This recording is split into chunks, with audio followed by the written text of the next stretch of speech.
반갑습니다. 최성호입니다. 1월은 새롭게 잘 보내고 계신지 모르겠습니다. 1월도 벌써 한 주가 지나갔는데요. 고전과 함께하는 겨울방학 만들면 너무너무 좋겠습니다. 제가 이번 주에 또 소개해드릴 책들 하나하나 살펴보면서 어떤 책들 우리 아이들이랑 같이 읽으면 좋을지 한번 살펴보면 좋겠습니다. 자, 먼저 초등학교 1학년들을 위한 추천도서입니다. 치과의사 드소토 선생님. 드소토 선생님은 생쥐예요, 생쥐. 이 책은 생쥐 치과 선생님한테 정말 많은 동물들이 찾아오는 이야기를 담고 있습니다. 치과 하면 사실 우리 아이들이 안 갔으면 하는 병원 중에 하나이기도 하고, 또 아이들로서도 굉장히 두려움의 대상이기도 하죠. 그래서 치과라는 주제를 다루고 있는데요. 이 이야기에 나오는 치과 선생님에게 한 가지 고민거리가 생깁니다. 모든 동물들을 굉장히 잘 치료해 주세요.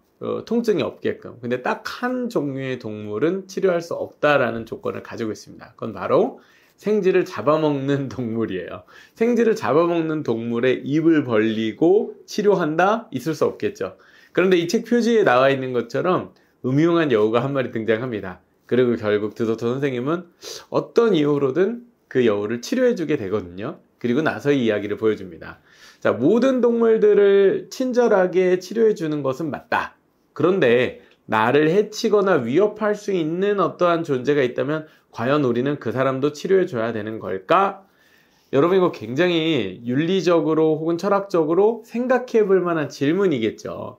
아이들의 입장이 어떠할지 굉장히 궁금한 질문이 아닐 수 없습니다. 이 책에서는 그런 장면을 함께 읽어가는 어른의 시각에서 우리 아이들은 어떻게 생각할지, 이 결말부를 어떻게 다르게 해석할 수 있는지, 또 아이들은 좀 다르게 생각하는 부분은 없는지 질문을 통해서 이야기를 좀 끌어내면 좋을 것 같아요. 더불어서 치과에 대해서 가지고 있는 이 막연한 두려움도 좀 사라지고, 정말 통증 없이 치료하신다고 하는데 이 드소토 선생님 같은 치과 의사 선생님이라면 치과도 두렵지 않겠습니다.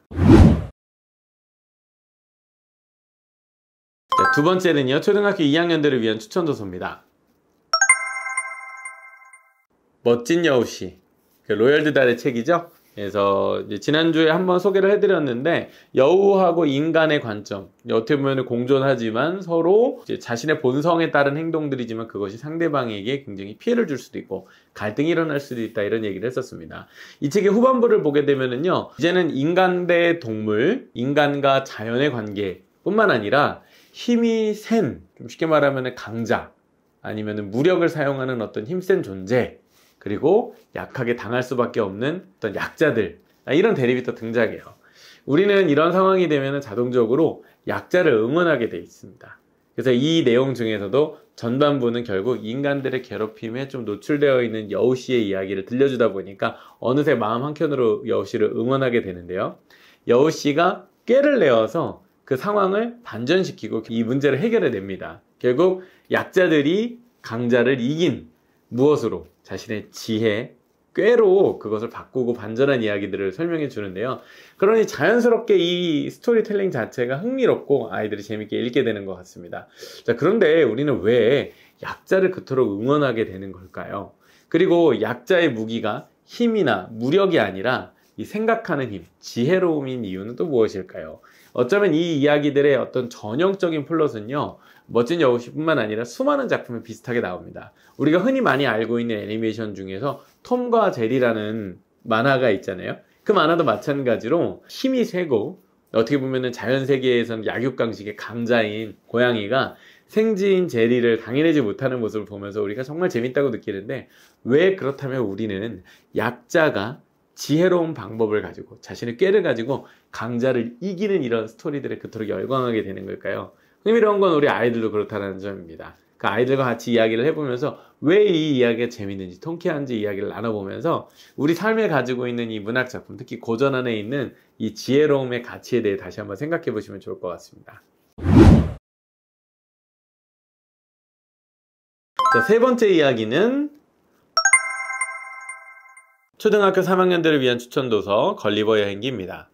걸리버 여행기 너무 유명한 작품이고, 또 원래는 성인들을 대상으로 쓰여지고 정치적인 풍자도 많다, 이렇게 말씀을 드렸었는데요. 우리 아이들이 읽는 버전으로는 그런 조금 어렵거나 아직은 어린아이들이 소화하기 힘든 내용들을 좀 배제하고 그 가장 본질적인 부분만 좀 담아내고 있다, 이렇게 보시면 될 것 같아요.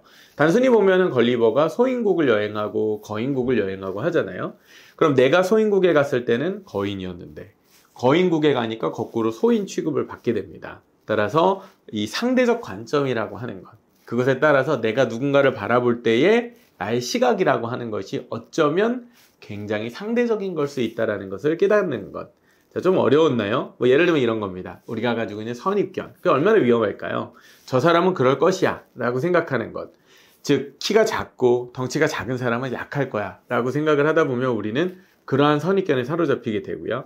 또 나보다 키가 크고 뭔가 그럴듯한 사람을 만나게 되면 위축되게 마련이죠. 자, 이러한 우리의 인식이 낳는 편견과 그로 인한 우리의 행동들, 자, 이런 것들을 한번 되짚어 볼 수 있는 생각을 하게 만들어주는 작품인데요.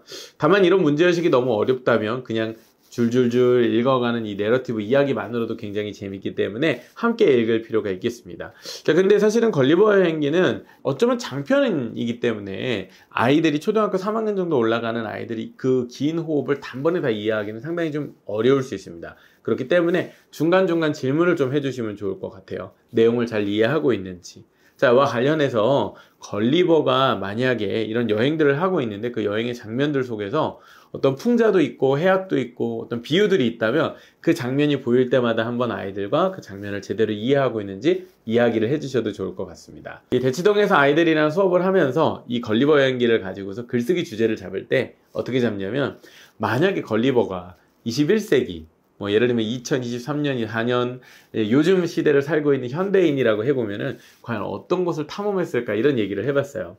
어쩌면 우주나 심해로 그런 여행을 떠날 수 있지 않을까요? 그리고 그곳에서 예상하지 못했던 새로운 여행, 새로운 만남을 경험하게 되는 거죠. 이를 통해서 우리가 어떠한 사람인지 우리 자신을 객관화하고 우리 자신이 가지고 있던 타인들에 대한 선입견을 다시금 좀 생각해보는 그런 계기를 만드는데 재미있는 어떤 사이의 꺼리를 던져주는 아주 멋진 고전입니다. 꼭 한번 읽어보시면 좋겠습니다. 자, 네 번째, 초등학교 4학년들을 위한 추천 도서입니다. 바보 이반의 이야기.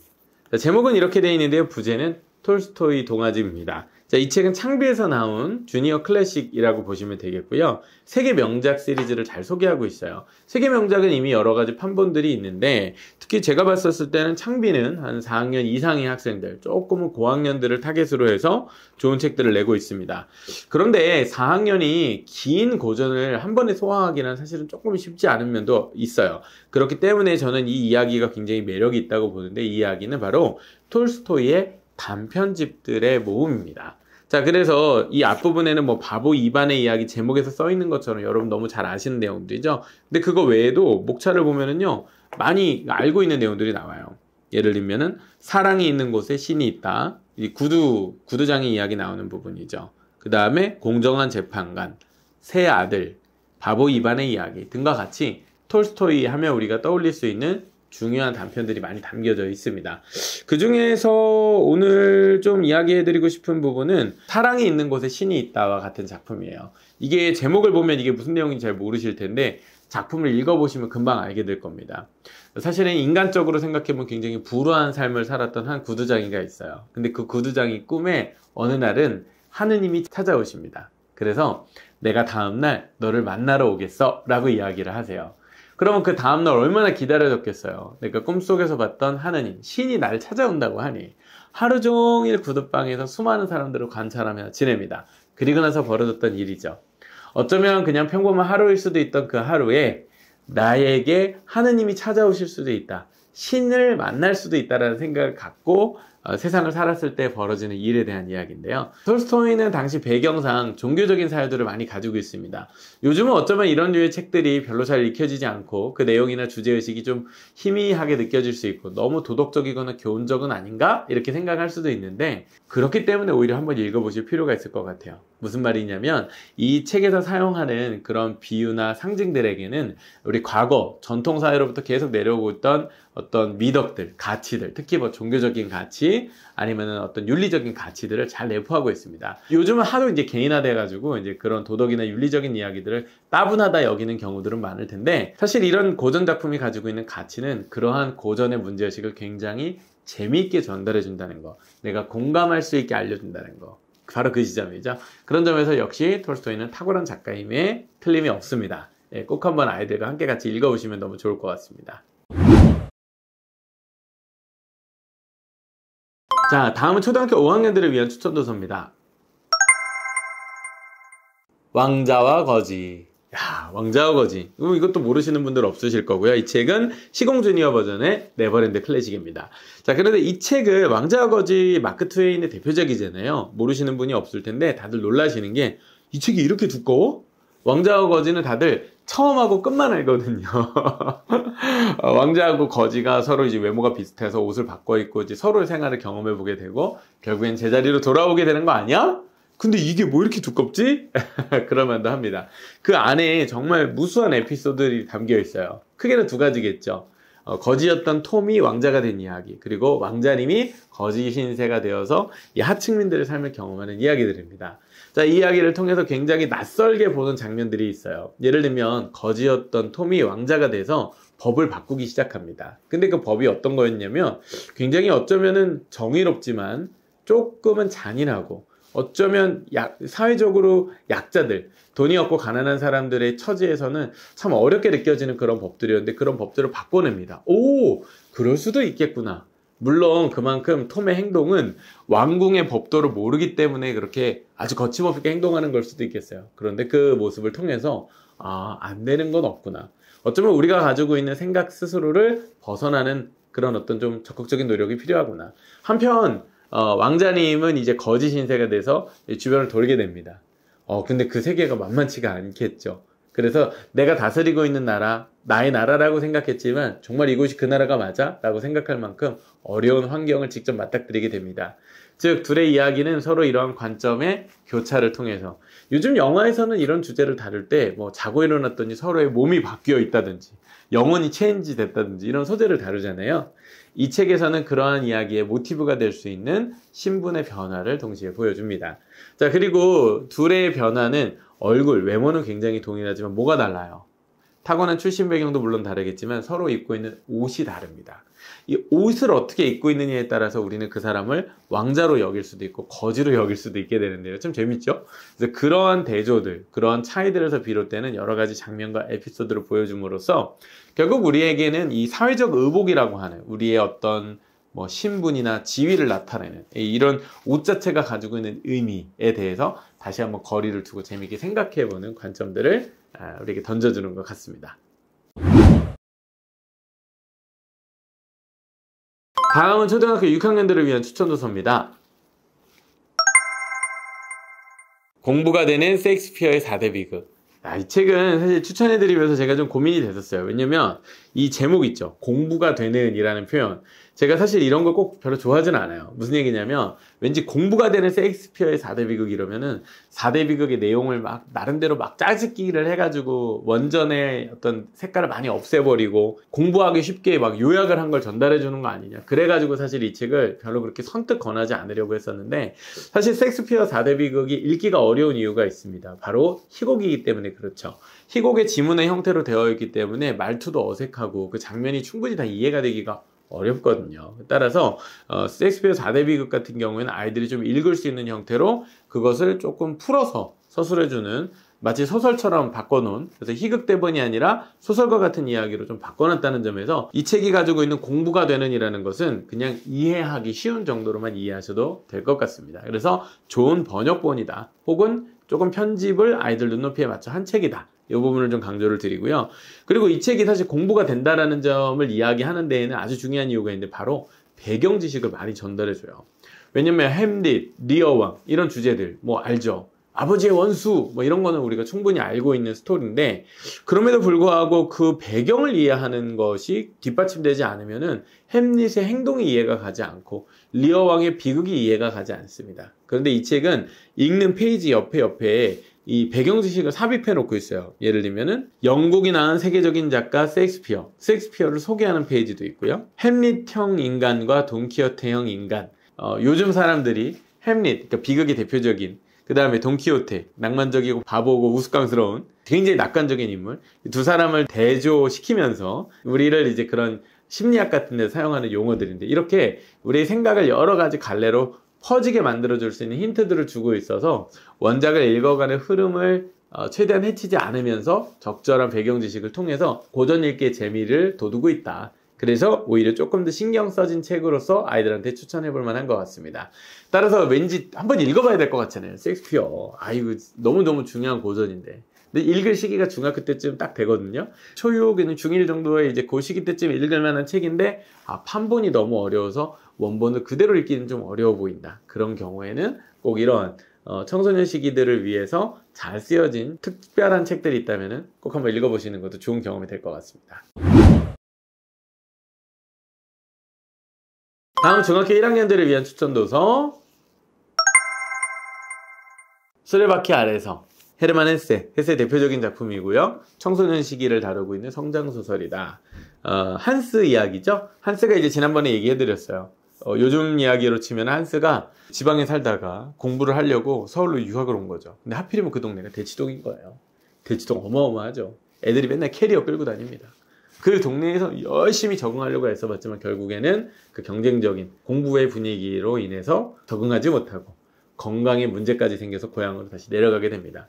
후반부는 그 이후의 이야기를 다루게 됩니다. 그곳에서 만났던 한 여자아이, 또 예전 친구의 이야기 등을 통해서 한스가 마음에 끊임없이 고민합니다. 고향에 내려와서 당장 경쟁은 없어지고 마음은 편해진 것 같지만 여전히 나는 내가 경험하고 왔던 그 세계로부터 분리될 수 없는 어떤 존재가 된 것 같아요. 어른이 되어가는 과정이겠죠. 자, 그런 의미에서 안타까운 결말 장면으로 이어지게 되는데, 저는 한 중학생 정도 되면 이 비극을 읽어낼 줄 알아야 된다고 생각합니다. 우리는 흔히 해피엔딩, 뭔가 약자가 강자를 물리치고 막 이겼어. 물론 이런 이야기도 참 또 재밌지만 현실에선 거꾸로 그 약자가 짓밟히거나 희생당하는 이야기로 결말로 끝나지는 경우들도 꽤 많기 때문에 그렇죠. 그렇다고 해서 그 이야기가 씁쓸하기만 한 것은 아닙니다. 오히려 어떤 여운을 남기는데요. 그래서 저는 이 수레바퀴 아래서는 아주 강력한 여운을 남기는 결말부를 가지고 있다라고 말씀드릴 수 있겠습니다. 자, 그런데 이러한 수레바퀴 아래서라는 작품을 읽고 나서 한번 핵심 내용을 잘 정리하려면 우리 항상 이 생각을 해봐야 돼요. 왜 제목이 수레바퀴 아래서일까? 그러면 수레바퀴가 뭔지를 생각을 해봐야 될 거고, 그 아래서라고 하는 개념은 대체 어떤 이미지를 뜻하는 걸까? 한스의 삶을 우리는 어떤 수레바퀴 아래에 있던 삶으로 생각해 볼 수 있을까? 그렇게 한번 적용을 좀 해볼 필요가 있겠습니다. 따라서 헤르만 헤세가 되어서 그 작가의 입장에서 이 이야기에 왜 이러한 제목을 붙이게 되었는지를 결말부를 읽으면서 한번 생각해 본다면 훨씬 더 책의 주제의식을 깊이 있게 생각할 수 있으리라고 기대합니다. 네, 다음은 중학교 2학년들을 위한 추천도서 아큐정전입니다.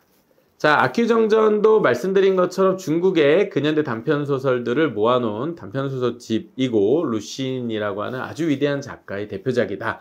그래서 꼭 서양 쪽 고전 외에도 동양 쪽 고전도 함께 읽어보자, 이렇게 이제 말씀을 드렸는데요. 아큐정전 외에도 여러 가지 작품들이 많이 있습니다. 제목들을 읽어보면은 뭐 약, 그 다음에 뭐 복을 비는 제사, 광인일기, 비누, 홍수를 다스리다, 관문 밖으로. 사실 이 작품들을 우리가 제목만 들어서 이해하기는 좀 어렵고요. 작품을 좀 읽어봤었을 때 그 필체, 뉘앙스가 중학교 3학년에서 한 고등학교 1학년 정도 교과서에 나오는 정도의 정서를 좀 담아내고 있기도 합니다. 그런 의미에서 중학교 2학년 학생들한테는 조금 어렵게 느껴질 수도 있는데요. 하지만 그 분위기가 있어요. 분위기가 조금 냉소적이고 비판적인 시각들이 많이 드러나거든요.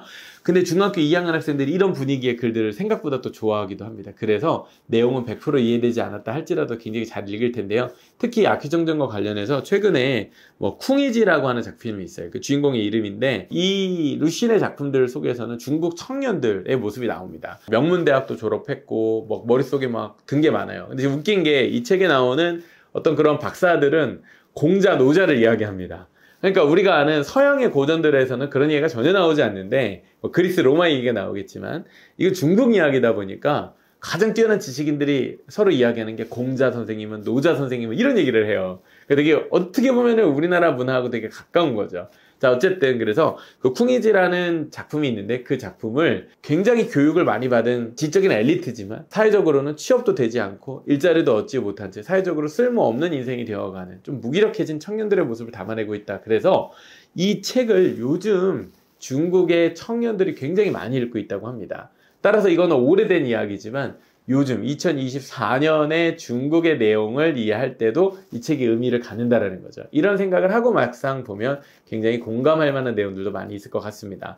그 외에도 제가 이제 후반부 내용에서 뭐 작품 중에 술집에서 이런 작품들도 읽어보면은 그래요. 막 어려운 이야기 막 합니다. 근데 결국에는 당장 오늘 하루를 어떻게 벌어먹고 살아야 될지에 대한 그림이나 계획이 없고 그런 문제들로 인해서 고뇌하고 있는 젊은이들의 모습이 나타나거든요. 공감이 되는, 울컥하는 그런 감정들이 느껴지는 어떤 장면들도 꽤 많아서 그런 분위기들을 어쩌면은 조금 흥미롭게 생각하는 우리 중학교 2학년 정도 학생들이 한번 도전해보면 좋겠다. 그리고 루실의 작품을 내가 한번 본 적이 있다. 그리고 단편선을 볼 때 항상 특징은 모든 작품을 다 재미있게 읽으려고 하기보다는 한 대여섯 편 정도 읽으면 그 중에 한 편이나 두 편 정도 내 마음에 남는 이야기가 뭔지 그것을 만나고 확인하는 목적을 가지고 이 작품을 읽어가면 좋을 것 같습니다.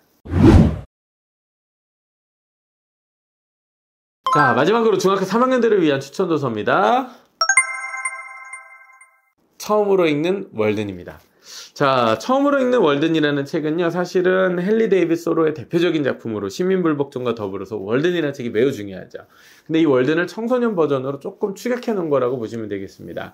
따라서 이걸 처음으로 읽은 다음에 이 책이 정말 좋았다면 진짜 월든도 읽어도 되겠죠. 자, 월든에 등장하는 내용은 아주 단순합니다. 이 현대사회를 떠나서 호숫가에 오두막집을 하나 짓고 살아가기로 결정했던 한 주인공의 이야기가 담겨 있습니다.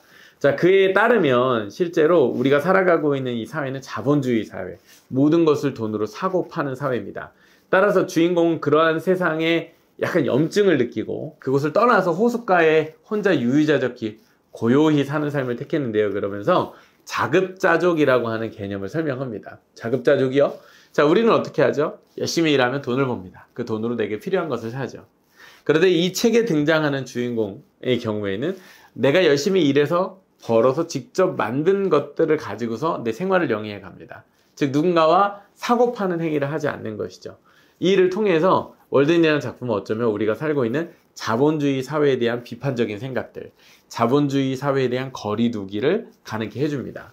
자, 이런 주제의식은 앞으로 고등학생이 되면 굉장히 중요해질 내용인데요. 물론 중학교 3학년 학생들에게는 100% 이해되기 조금 어려운 내용일 수도 있습니다. 따라서 이런 내용들은 대략 이런 흐름이구나 라고 하는 걸 파악하고 마찬가지로 그 주제의식에 초점을 맞추고 읽어가시면 좋을 것 같습니다.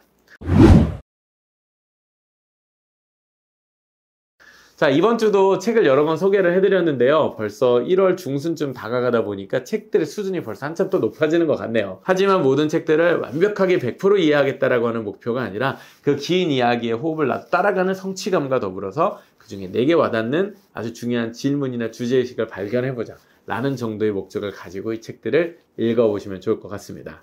자, 고전의 가치는 읽어봐야 느낄 수 있습니다. 또 한편으로 어려운 점, 낯선 점들도 있을 거예요. 포기하지 마시고 저와 함께 같이 이 책들 우리 겨울방학 동안에 알차게 같이 읽어나가시면 너무너무 좋을 것 같습니다. 자, 그러면 저는 또 다음 시간에 재밌고 유익한 책 소개로 찾아뵙도록 하겠습니다. 감사합니다.